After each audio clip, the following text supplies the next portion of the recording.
Welcome to Feminist Question Time. This webinar is brought to you by Women's Human Rights Campaign, which is the leading global organisation defending women's sex-based rights.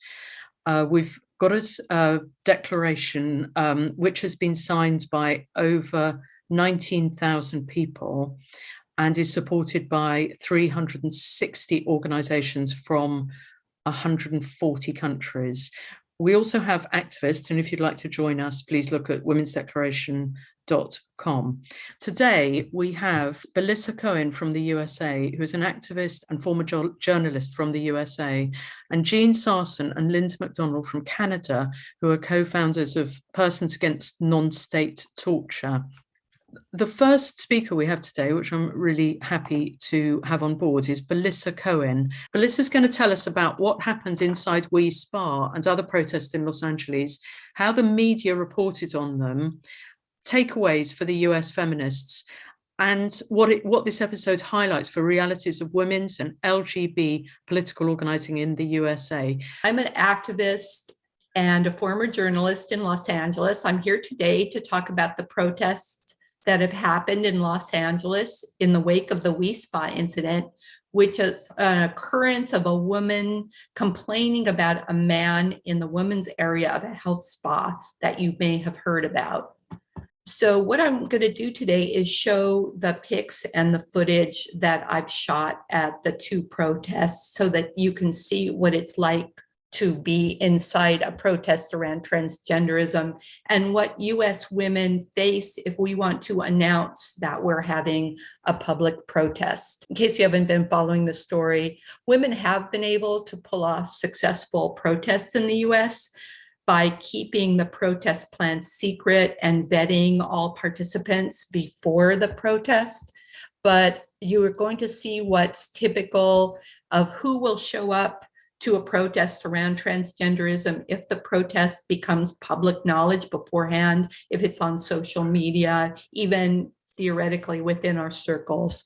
So we've had a total of 5 protests in Los Angeles so far confronting transgenderism. The first 3 were at Children's Hospital, Los Angeles, where they have a so-called child gender clinic, as they call them. This was at the second protest. So these were parents of ROGD kids. So this is at the first We Spa protest. Here's a woman in a feminist t-shirt with a trans flag mask. Her sign says, "Trans women are women."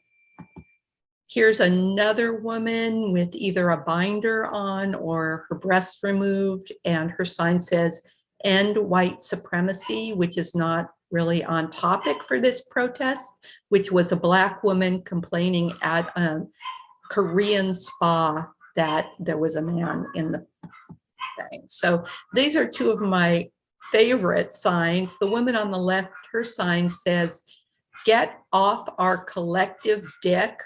And the woman on the right, her sign says, "Gender does not equal genitals."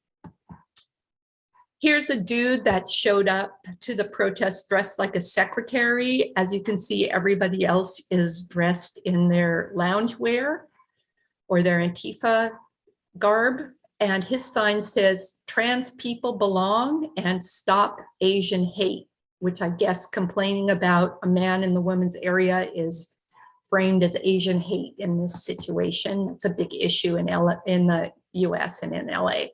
This sign, "Trans Black Lives Matter." This is significant because the left in the US fetishizes Black men who wish to be perceived as Black women. That's like the be all and end all of oppression in the US. And like all the leftists talk about how we have to protect these men. This woman's shirt says, "Trans joy is resistance." Common slogan. Here is the gay Antifa flags. I asked the guy on the right, he said these were symbols, anti-fascist symbols. As you could see this round symbol here, that's the Antifa symbol. I don't know what the arrows mean. He told me, but he said anti-fascism. Who knows? So here's just some graffiti on a very nice theater where the people are probably very pro so-called trans rights. Nazis go home, fuck white supremacy. If you are against something in the US, you're a Nazi. Nazis go home, no transphobes. This is the first We Spa protest. This is footage I took. These are the Christians. His shirt says obey Jesus. This is what happened. They have a sign that says homosex is a sin. Shit to do today! Homosex is a sin! This is what happened to the sign. The Antifa types and the protesters grabbed it. They throw a lot of water. So they dragged the sign away and they trashed it. So this is the gender unicorn.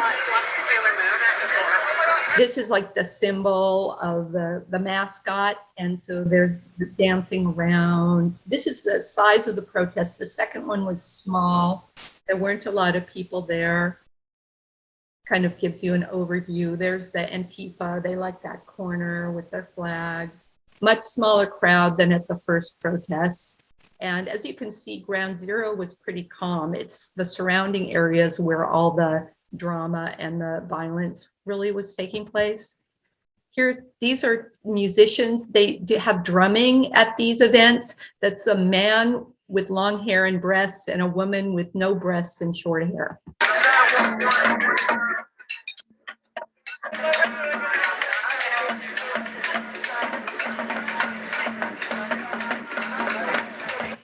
So then this is a very interesting clip of video. Mostly they want to engage the police. So the police did something, I don't even know what, I don't know.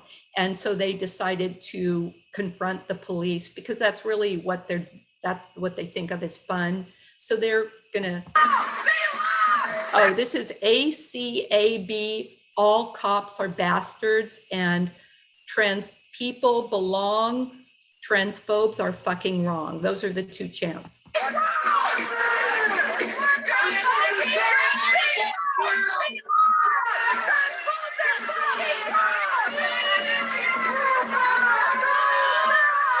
Camera work gets better. I apologize.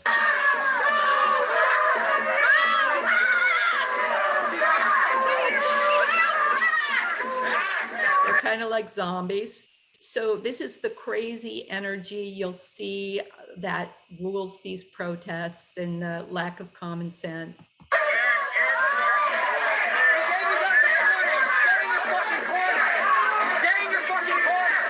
They bring skateboards because they are weapons and they can say that they're just transportation.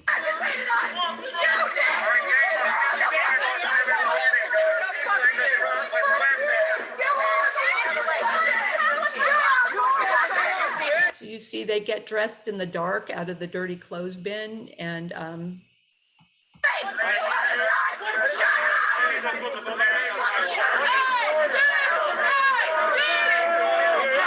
that's ACAB again, all cops are bastards. That's a big slogan in the US.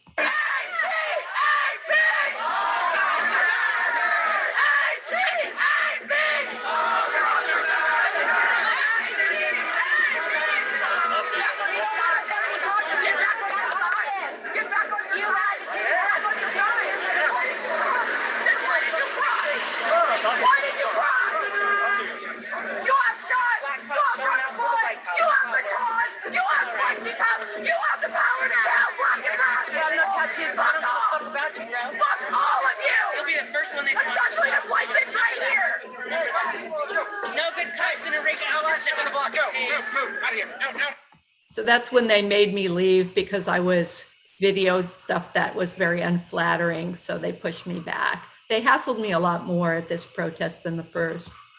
So this is pretty interesting. Like I said, anyone who disagrees with you is a Nazi in the US. So this is Nazis go home is the chant.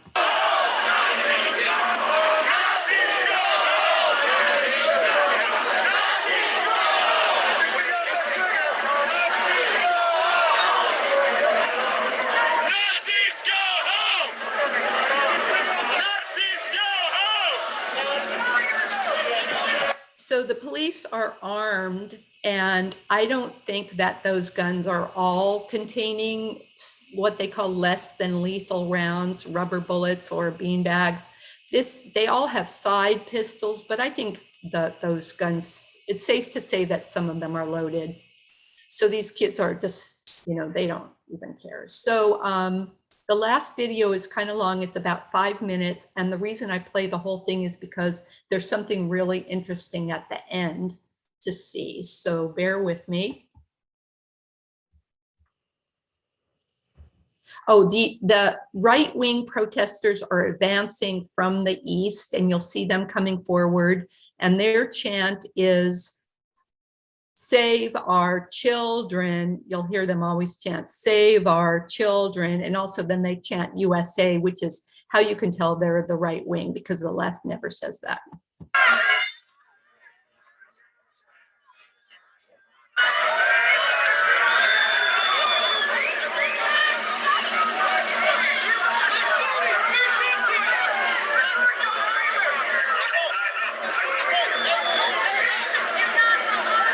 So the police are just trying to keep the two sides apart, because if they got together, there'd probably be issues. But who really knows? Everybody can act out because they know that the cops will never let the two sides meet each other. They had a pretty big group, the right-wing people. I was surprised, but you'll see some more drama.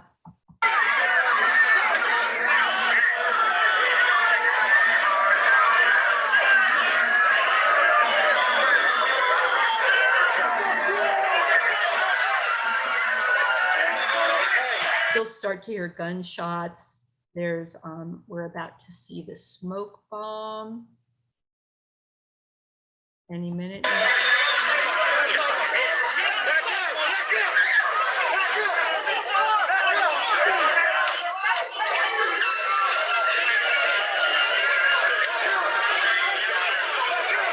So you saw what a small group it was back in the earlier footage. Even such a small group could cause this much chaos on a Saturday morning.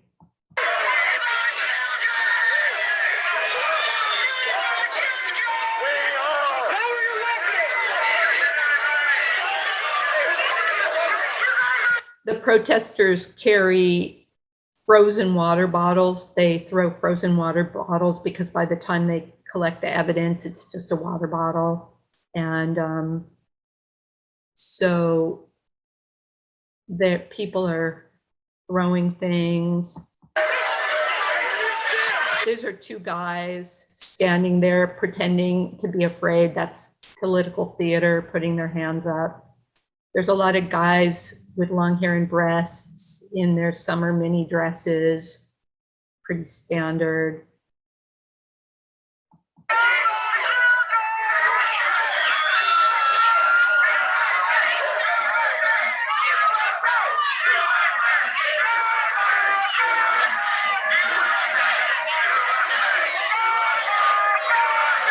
Transgenderism isn't really the right wing's main issue. They have a lot of issues, but they believe in true trans. They think this guy wasn't a real quote unquote transgender because he had a penis, but if he didn't have a penis, they'd be fine with it. He'd be fine.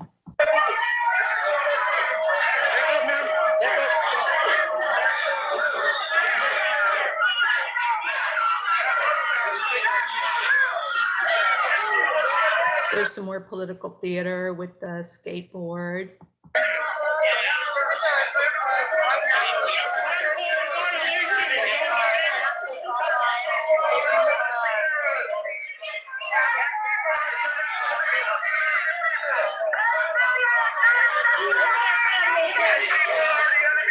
So we're just a few feet away from all these loaded guns, as you can see, and nobody seems to take that very seriously. I mean, I'm a journalist, that's why I'm covering it, but all these other people don't really need to be up close to these guns.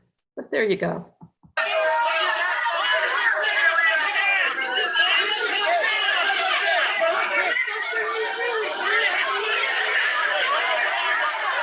There's the flag conflating men's rights with gay rights.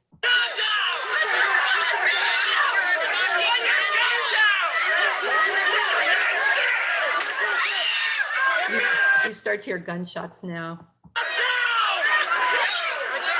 Oh, keep watching. Okay, this is there. He shoots her. I was standing right there. I could not figure out why he shot her.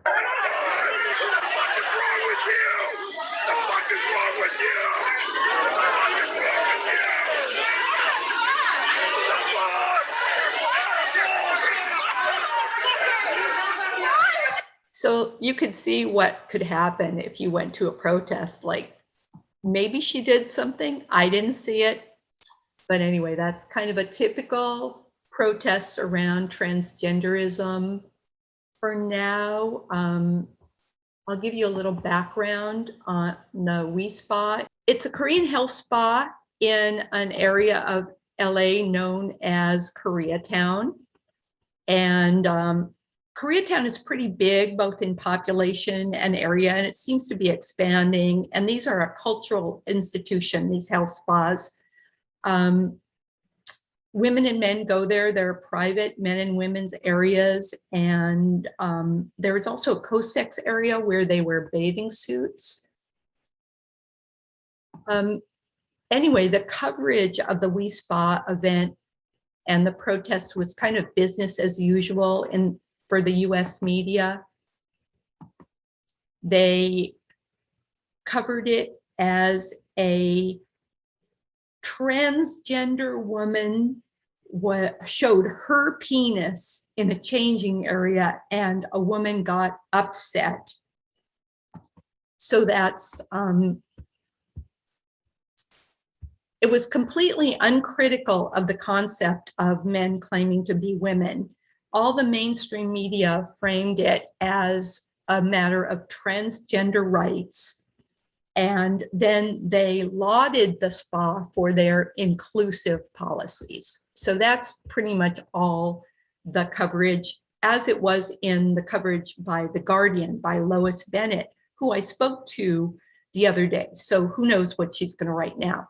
So then what happened is a Los Angeles gay male news website called the LA Blade published a story saying that the viral video was a hoax and that the incident never happened, which of course discredited any possible narrative that there might be a pushback against transgenderism by anybody, and only crazy people would make that up. And so now that's been picked up everywhere. And so the story currently circulating about the We Spa incident is that it was a hoax and never happened. So they've been able to bury it, and that there was never a male in the women's area. The spa is all in on, inclusivity. They're saying that none of their transgender regulars had appointments that day, so it didn't happen. It's a classic tactic. So as far as the Korean English language media goes, I have scoured both Google and DuckDuckGo because Google censors so heavily, and I have not found one reference in the Korean English language press about this entire incident, which is very interesting. But I'm continuing to research this, and I'm hoping that there will be more protests. But as yet, I have not heard of one. And I've been asking the right-wing people what they know, but they haven't told me. So this is significant in the US for women because this is what will happen if you announce that you are having a public protest. So if you don't announce it and you do it in a very stealth way, you can get a few people there, and that's what we've been successful with. So anyway, thank you very much. The We Spa was only following the law. To be fair, it's California law, and I looked, and it seems like maybe even since 2003, but I'm not sure, that you cannot discriminate on the basis of gender identity. So they would have been opened themselves up to a crazy lawsuit if they had followed any other policy. Why they've chosen to kind of double down on that and say that they have a lot of transgender customers who enjoy a spa, which is their statement. Another thing is that Antifa doesn't call protests. Antifa reacts to protests. So we think that these protests, both of them, were called by the right. Initially, I went because I thought that this protest was called by women, but in retrospect, I don't think so. The two flyers for the protest looked the same. They were both purple. I thought that was a symbol of something, but Antifa knew that the right was going to gather, and they came to confront the right and confront the police. It's ironic that Antifa is supposed to be anti-capitalist and anti-state, and here they are protecting the idea of transgenderism, which is both deeply homophobic and it's also body dissociation for corporate profit. And they're also protecting the law that allows men to be in women's spaces. So we think they've kind of lost the plot. Antifa, get a grip. So the other thing is that don't believe any of the coverage that you've seen. There were a lot of different factions at the first protest, even if there weren't feminists. There were a lot of different right-hand factions. And also, just because somebody's wearing head-to-toe black doesn't mean that they're Antifa, especially in Los Angeles, where it could just be a fashion statement. So it's really easy to just say, go by those kind of symbols. And that's not a really good way. There were people in black who were not Antifa. You can tell they aren't wearing skinny jeans, and they were wearing metal helmets, which is not an Antifa thing. I went on my own. I went to the first protest thinking that I was going to meet up with women. And when that was not the case, when I looked around and saw that I might be the only person from my side at the protest, I just pivoted and my journalism skills kicked in. And I decided to just kind of be undercover and wander around. I was wearing my J.K. Rowling t-shirt under my hoodie. And I guess these people aren't mind readers. They couldn't tell that I didn't agree with them. So I just kind of blended in. I guess I have plausible deniability when it comes to like whether or not I'm pro-transgenderism or against it. And the second protest, I kind of knew what I was getting into. So I just went on my own and I knew that I would just blend in. I got hassled at the second protest, not at the first one. Nobody bothered me. I just walked around. The second one, they kept encouraging me to leave. And they asked me, did I support trans rights? And I said, of course. And who shouldn't have rights? I didn't say that. And so I took everything on my cheap Android camera phone. It's very inexpensive camera phone as those things go. I had no fancy equipment. I would maybe like to get some fancy equipment, but as you can see, it's more in getting close and holding the phone steady. So other than that, I don't really know what other people want to know, but I'm looking out for other protests. I spoke to Lois Bennett of The Guardian. Who knows what she will write. She wrote a very pro-transgenderist article for The Guardian about the first We Spa protest where she got hassled. I've been in contact with the right-wing people, some of them. Oh, Precious Child is not the man in the spa. I have messaged with Cubana Angel, the woman in the spa who took the viral video. She put out a notice this week saying that he is not the man in the spa. He shouldn't get blamed for it. And the reason he got blamed for it is kind of a long story. A woman posted that a man like him was to blame for this, and then he kind of took credit for it. And he made some videos taking credit for it. But according to the woman who saw him, It was not him. So let's all stop saying that it was him, because I think he's really enjoying this. And it's contributing to his narcissistic supply, and we don't want to do that. So we're going to go straight to Jeanne Sarson and Linda MacDonald, and they are co-founders of Persons Against Non-State Torture.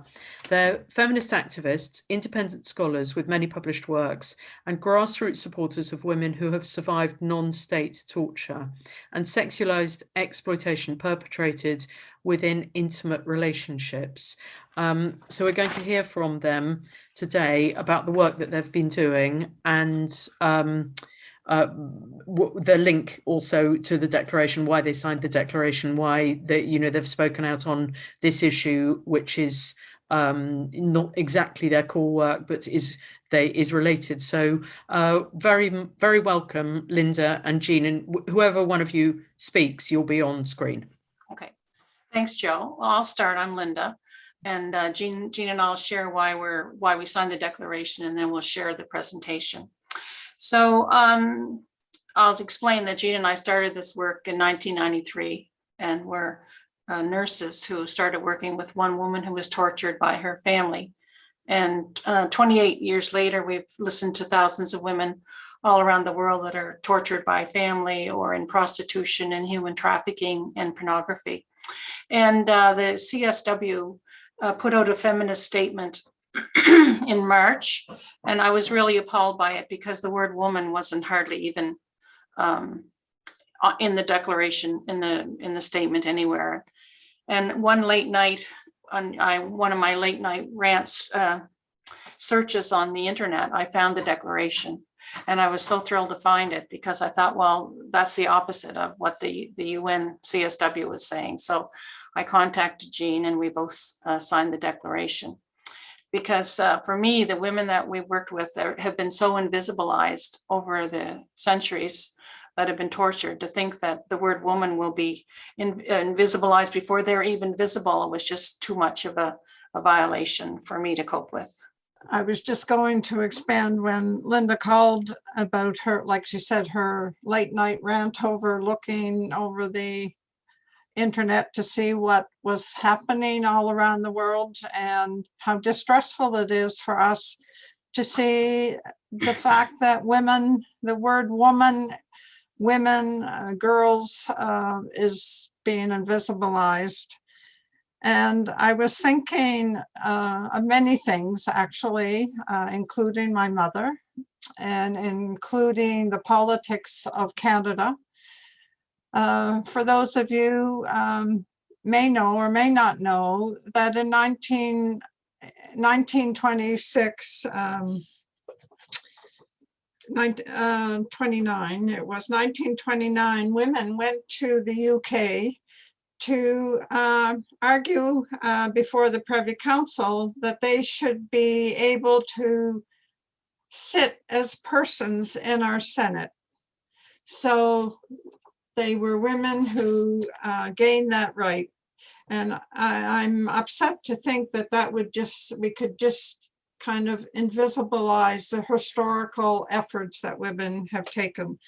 And the reason I relate it to my mother is my mother was a victim of domestic violence, and how hard she had to work to exit that relationship as a woman and live in the world as a woman.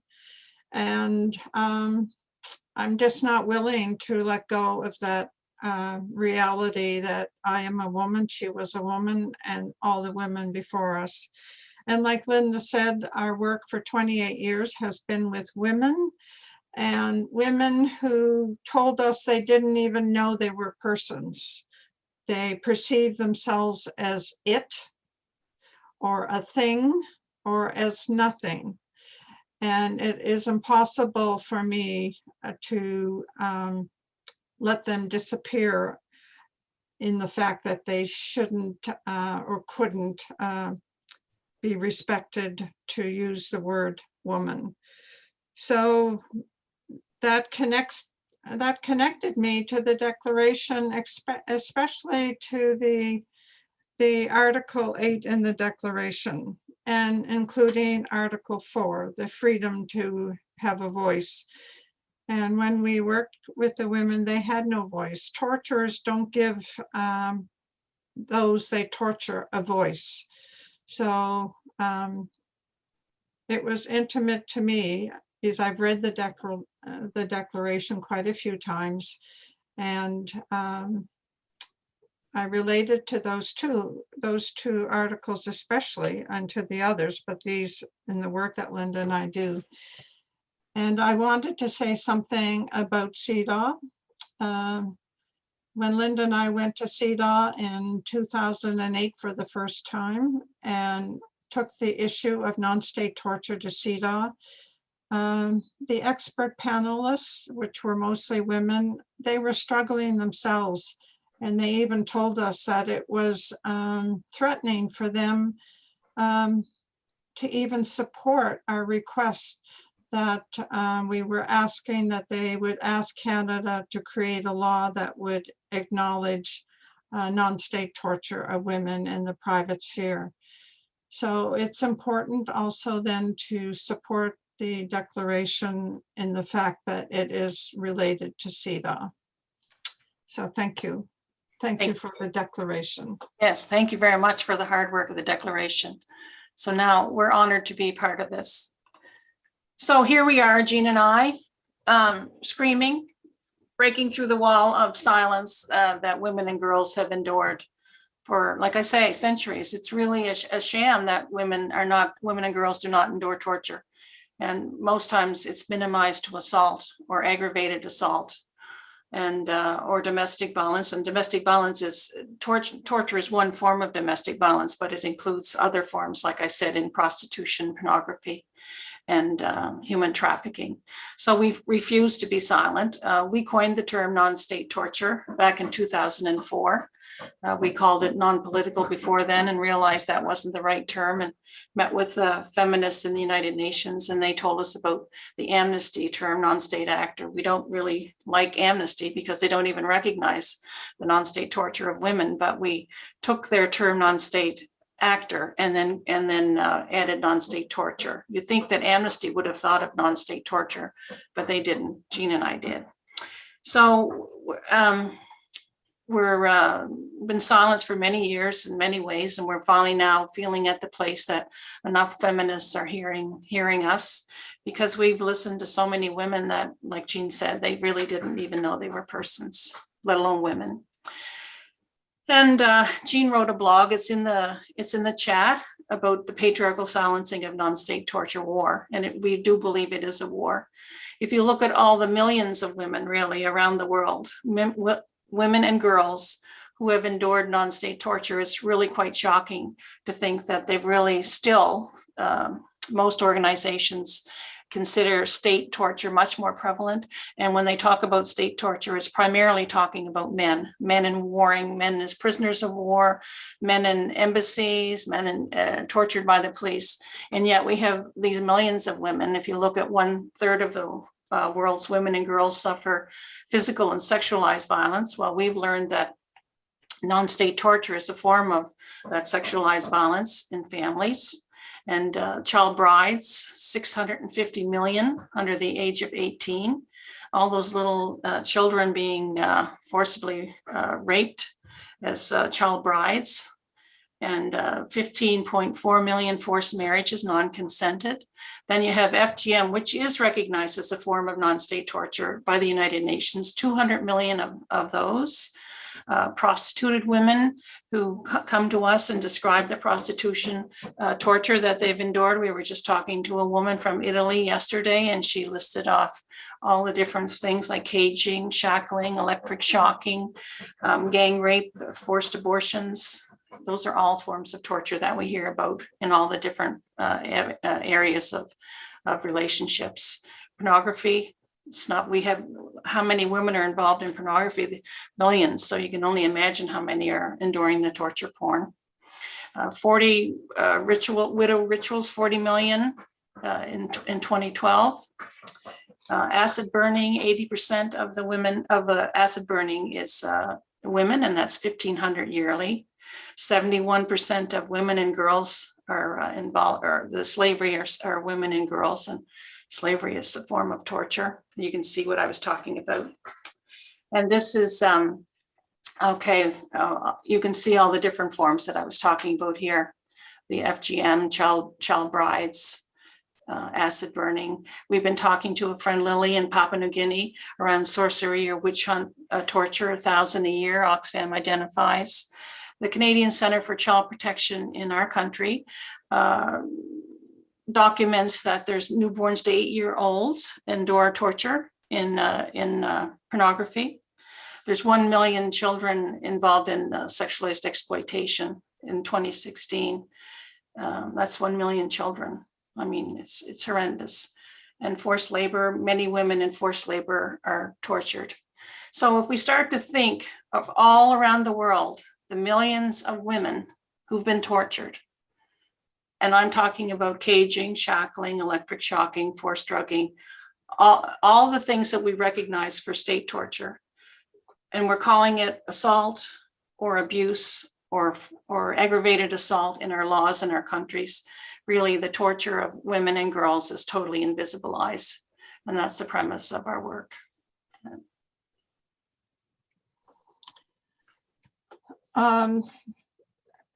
This is my turn, and I just wanted to say, for us to get here to look at the world globally and how much torture is going on against women and girls, and as feminists, that we're almost missing it. We're almost missing it in the fact that it seems that we're all trying to do our part, and as we do one part, we end up kind of missing the collective. So that's why I wrote the blog. I was just getting so upset that patriarchy was able to kind of petition us off and have us look at one form of violence. One group would look at one form, another group would look at another form. And yet collectively, we were talking as feminists, but not seeing the total degree of victimization especially in the work that we were doing, because even though we started where Linda said with the first woman who came to us, it was that she was born into a family that tortured her from infancy. And she was almost 30 and she was still being tortured and trafficked. And that was her norm. It took many years for her to understand why she was suffering. She thought she had job stress, actually, because of course she had normalized the non-state torture because she had to from an infant. She had to bond with her torturers, that they were the only adults in her life.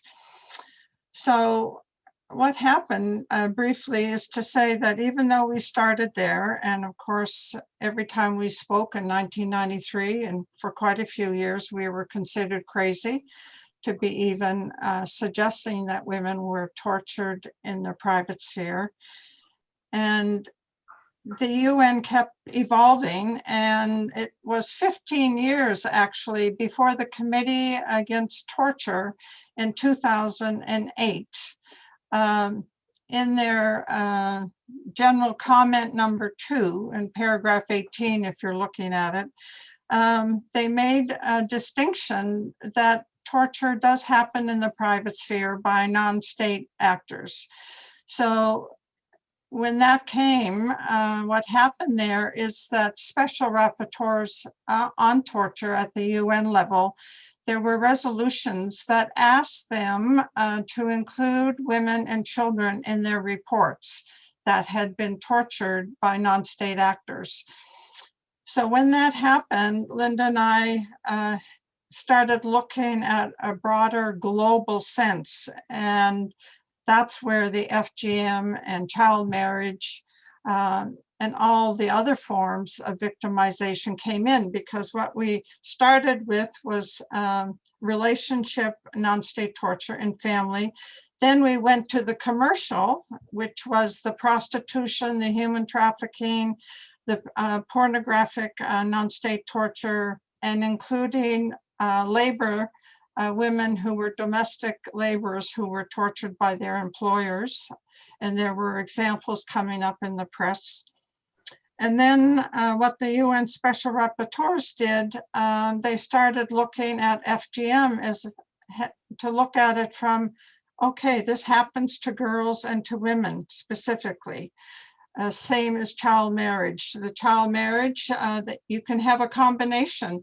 A young girl we have, Sarah, in the news, she was 12 as a child bride. By the time she was 16, her so-called husband and his family were torturing her. They burnt her with hot irons, pulled her nails out, put her in the basement for 6 months, starved her, pulled her hair out.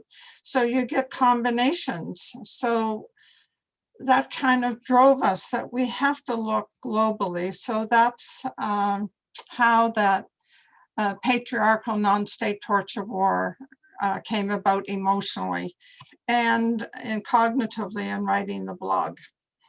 And in your Article 8 of the Declaration, you talk about the need that we have to represent and respect that women who are victimized need special services. And that's exactly true. And that's what this slide is that in helping women heal around the non-state torture, victimization, traumatization, informed care. And we're very specific about this because often what we hear is trauma-informed care. And often trauma-informed care tells women not to tell about their victimization. And it's like another way to invisibilize the harm that women and girls survive. Some of them do not survive, actually, probably many. So we're very insistent that we have to recognize their victimization, because if you don't recognize their victimization, how are you even going to understand that we need a law in order that for them to name the victimization that they have suffered, in this case, torture by non-state actors. So it was like a 3-step process for us. The fact that we named it, which acknowledges what the women have endured. The fact that it names her victimization, it gives her the right to say, I suffered a crime, and the crime I suffered was perpetrated by others. It helps her not to blame herself that I was tortured. And it promotes the fact that globally at a UN level, when they work with individuals who have been state tortured, it's understood that the global standard is they have to tell about their victimization. And that's exactly what Linda and I have learned over the 28 years, starting with the first woman. She came to tell her story, even though she didn't see it as torture. It took her a little while before she named it. We didn't name it until she was able to name it herself without any promotion from us. She just started automatically calling it torture.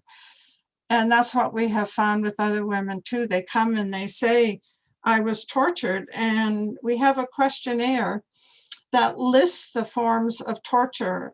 And we get feedback from women who say, I'm so thankful to see the questionnaire, because so often people say, well, it was torture, but they don't tell me what torture was. So when I do the questionnaire, there's 48 points on it. It tells me what I suffered. It tells me how hard I've had to work to recover. It tells me about my triggering.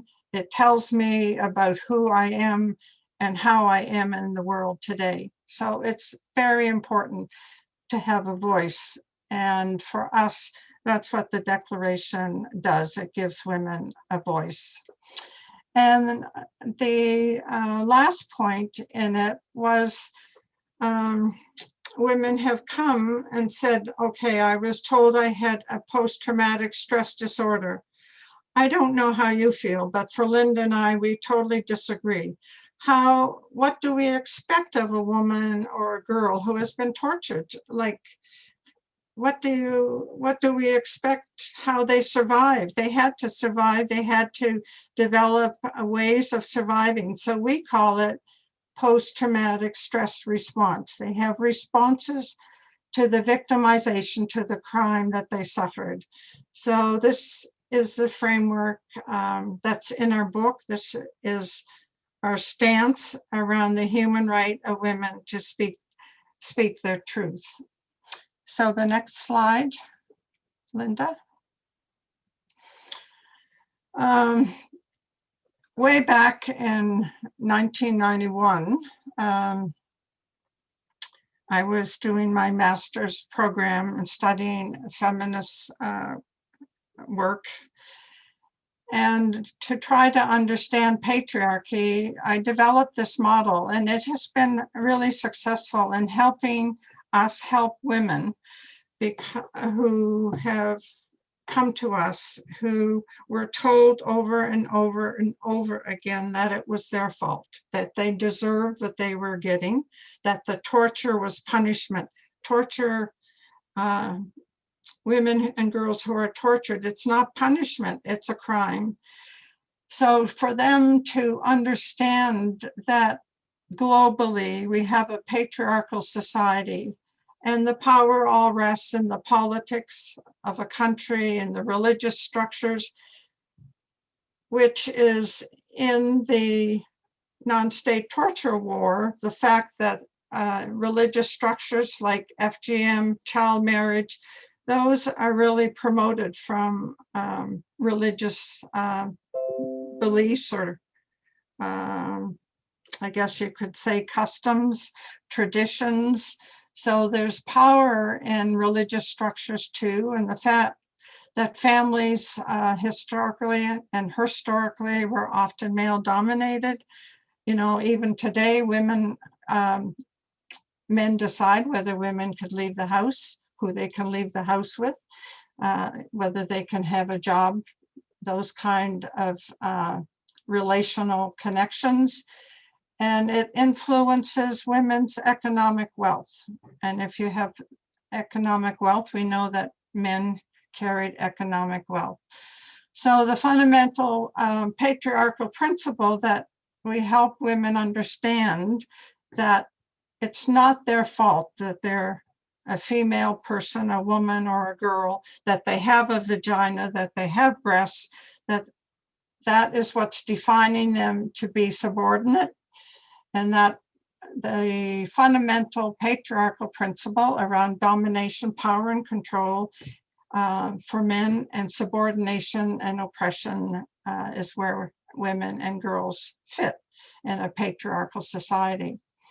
And how this shapes these beliefs, so-called, this principle shapes a culture in so many ways, and how structures then take that culture and make it into policies and practices, and it goes right down to our individual relationships. And if that's how we're all conditioned, we're never going to have universal human rights, equality for women and girls. So that's the other reason for us being thrilled to sign the Declaration, because the Universal Declaration of Human Rights says that no one shall be subjected to torture. That's Article 5. But that was 1948 when the Universal Declaration was put out, and before CEDAW. And it was operationalized only for men and war as a human right. And it has never been operationalized for women and girls as a human right. And like I said, CEDAW, even when we went to CEDAW, the female experts on CEDAW were really hesitant. And that was in 2008. And then it went again, I think in 2015.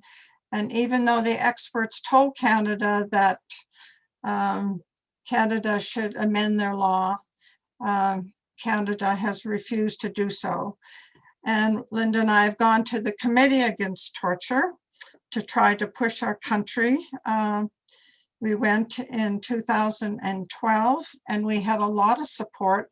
And the Committee Against Torture did say to Canada, we suggest that you change the law in Canada so that torture by non-state actors would be a crime. Canada said that's a soft law recommendation and would not do it. And then we went again in 2018 and they just about threw us out of the room because it was a whole different panel and a different chair. And they were very patriarchal and said that the Convention Against Torture only applied to state actors. So that's some of the background that brought us to emotionally connect with the Declaration. And again, I thank you, Joe, and thank everyone that you're working with for all the work that you're doing and for having us. Thank you. We wrote a book and it'll be out in October. So we don't have any links for how to pre-sale or anything yet, but I put our links in the chat of our website if anybody's interested in the book, because it has a lot of women's stories in it from all around the world and our story too. So it's called Women Unsilenced. So that's why the word woman is so important to us. Women Unsilenced, our refusal to let torture or traffickers win. Thank you so much. Have you done all this work on your own and have you been funded? And have you had support from organizations over this last 20 years or more that you've been doing the work? Is it 30 years? Sort of how have you managed to organize all this and do this fantastic work? Well, we started ourselves, the two of us, and Persons Against Non-State Torture is still the two of us. And we have no funding. We had 2 malicious complaints against us in the early 90s. And we decided every time we applied for funding, we had to have a board. We were worried about infiltration in a board, that people would get in and try to stop us because we were challenging very powerful perpetrators, not naming them, but they knew we knew what they were doing. So we decided then not to take funding, but that if we did, it would silence our voice and we wouldn't be able to get the truth out.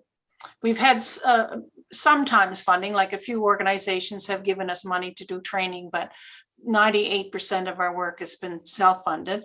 We're both retired now, but we worked full time and did this. We were working, like, we still work 7 days a week, but we have had some organizations that support us, like the London Abused Women's Center. We did some training with their staff, and they're the only center in the world that we know of that have taken our training and do the work that we taught them to do around supporting women who've been tortured. And we've had some feminists who have supported us, but we've had a lot of people try to block us and discredit us, and feminists as well along the way. So we're just kind of surfacing after a long ordeal. Wow. And how about you, Jeanne? What's it been like working on this for such a long time? Well, you have to know we're working in patriarchy. So, you know, you're up against the wall every step of the way. Yeah, it's been difficult. Initially, how we started, like our background is public health nursing. So, of course, sex anatomically and biologically is important because it's critical to how you care. So how it started, just to give a little more feedback, is that we were both born into family violence. So that was our background. Linda had an she had a sexual assault. I had a sexual assault as a 5-year-old. And it was so upsetting because in public health, you know, there's a lot of literature that says violence against women and girls is a major public health issue. So it was a major public health issue, personally and socially and professionally. So we were so upset that we saw over and over again women who were reporting violence were being pathologized over and over again. And it really started with me as a 8-year-old when my mother was seeking support, and because she had depressiveness. And what they did, the medical system gave her an insulin shock therapy, mistreatment, if you will. So as a young girl, it just made no sense. So in nursing, it didn't make any sense. So Linda and I said, you know, enough of this pathology. We'll start one evening a week to offer people who came, who identified clearly as the issue is violence. Violence, it's a crime, you know, that didn't seem to be a big issue, but in patriarchy, it is a big issue. Because it makes money. It makes money in the business of psychiatry, if you will, you know, in drug companies where you can drug people so they can't remember anything or they become emotionally disconnected. So we started one evening a week, and 6 months into it, Sarah came. That's not her real name. That's the name she chose. And it changed our life forever, and it has continued to change our life forever, because I went into it knowing about sexualized violence and knowing about the sexism that my mother experienced, watching the issues that she was confronted with as a woman who left her husband in a society that you didn't do that. And when Sarah came, it just kind of blew us both out of the water in many ways, because we were naive. We did not know that torture happened. There was nothing in the literature. There was nothing that we could find anywhere to support her, and we decided not to abandon her. She was highly suicidal and did not understand, and just we ended up going underground, Joe, because the system would not have supported her or supported us in what we were doing to care about her. So it changed our lives, it changed our family lives. So every day I look at the world with a bifocal look. Every day I know that patriarchy is in front of me in very different ways, and in this case around the discrimination in the fact that women aren't allowed, if you will, legally in most countries on this planet to talk about the torture. You've explained your work, which is fantastic, and you've shared some of your fantastic insights and your PowerPoint. And I think your video will share very, really widely, because it's such important work. And you've also engaged with the United Nations and with states, asking them, and organizations, asking them to take this on board. Can you tell us what you think has been happening? Have things got worse for women?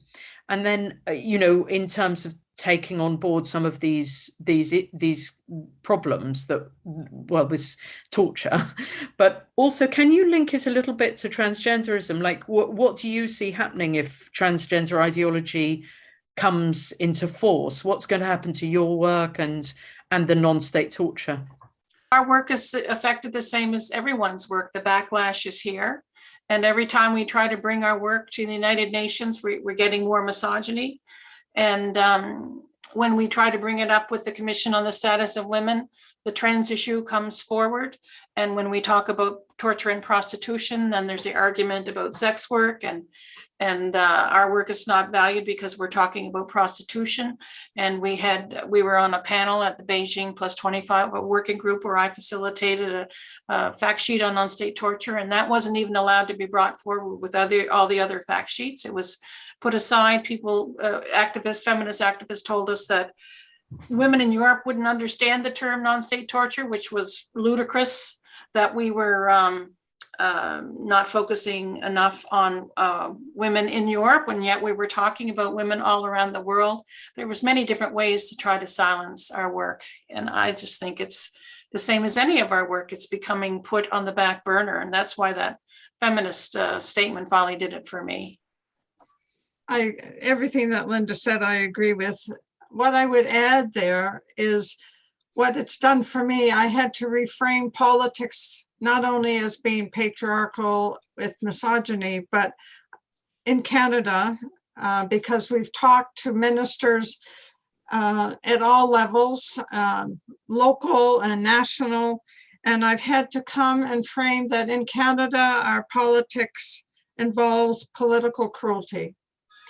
I never would have had that term before, that I would look at politics, because Linda and I have gone and given testimony to standing committees of the House of Commons on the issue, say, on human trafficking and non-state torture. And when they put out their report, they excluded everything that we had said. And when I challenged why they did that, we were told that a standing committee of the House of Commons has the right to decide what they put in their report or what they don't put in the report. So automatically, there's a silencing that goes on. In other words, if we don't want to share what you're telling us, we're just not going to share it. So looking at that, it shocked me to realize that that's the behavior of a standing committee. And we also, there was an MP, a member of parliament, who took a law forward on trying to make non-state torture a crime. And they had a standing committee meeting, and we were the only two that they asked to speak. And yet we had women who were tortured by non-state actors who were willing to go there and speak, and they were not asked. So I walked away really feeling that we were really placated in the process, because we were so verbal. They had to kind of at least talk to Linda and I, but not really talk. You know, they just wanted to have the showcase there. And it's changed how I see politics greatly. I didn't quite have political cruelty as a framework. So that's what I would add from the experiences in Canada that we've had, because sometimes people want to say, well, it's one party versus the other, but in a standing committee, the House of Commons Standing Committee, there's members from all political parties that can be on it. So when you have unanimous agreement, that means all the political parties are agreeing, and that's pretty well what has happened in our experiences. Yeah, I mean, I used to be a lobbyist in Brussels on feminist economics, and I found it absolutely horrifying, because I think that quite a lot of the politicians are quite clever and sophisticated in what they're doing, and it's like they'll listen to you and pretend that they're listening and obfuscate, pretend that they're taking on board, and then they have an array of mechanisms to make sure your voice doesn't get heard. And you know, I think they're in a way, they're more conscious of what's going on because of being politicians. So they can't, I mean, I suppose a few of them just really have no idea, but very, very few. Most of them, I think, have heard, and they are aware, and they're choosing to do this work for the patriarchy. So it's even more disgusting when It's very intentional. Yeah. So yeah, tell us what your experience has been with them. Well, I mean, it's very intentional, because they even told us, at first people didn't believe non-state torture existed. Then we got to the point they did believe it existed. So then they said, yes, we understand. The government said, we understand non-state torture exists, but it's adequate to call it assault. State torture is an important crime that's delegated for international concerns. They don't say it's for men, but that's what they're saying. It's an important crime. The torture of women and girls is adequate to call it assault or aggravated assault, because it's only in the domestic, right? It's only women and girls. It's not as important as state. So they're very intentional. It's very cruel. Yeah, it's horrifying. And how have you managed to keep going without being too upset? You know, Linda and Jeanne, without just losing it. Well, that wall shows. I mean, we're very upset. I've got the silent scream right there. I'm screaming all the time. But I mean, I'm so stubborn because, whenever anybody told me when I was little that you can't do something, that's the first thing I did. So the more I just become more resilient and more determined. And, they're creating a monster here. So good luck on them. Yeah, I mean, they have a wall over there, and I think we get more laser beam to crash it down. I think because our language keeps developing, because in the book we talk about political cruelty, because the reality is, as women, we can work really hard privately, if you will, because in some ways that's what Linda and I are doing, working privately, and help women heal and recover and have a sense of the world that we live in, which is not very nice. But then we go out into patriarchy and a world that's not very nice. We can't let go of holding patriarchy to account. It has to change. Patriarchy has to shift to equality. There's no other option, because I don't feel hopeless at all. I don't feel that it's impossible, but it's damn well hard, and it's going to be hard. And Yeah. our children, Linda and I had the ethical issue when Sarah first came. If we don't do it, who's going to do it? Because there was there was nothing anywhere to help us. So it became an ethical issue too. What do you do? Do you leave it for others to do, or do you put your feet into the mud and just start walking it? And I guess that's how we'll probably die.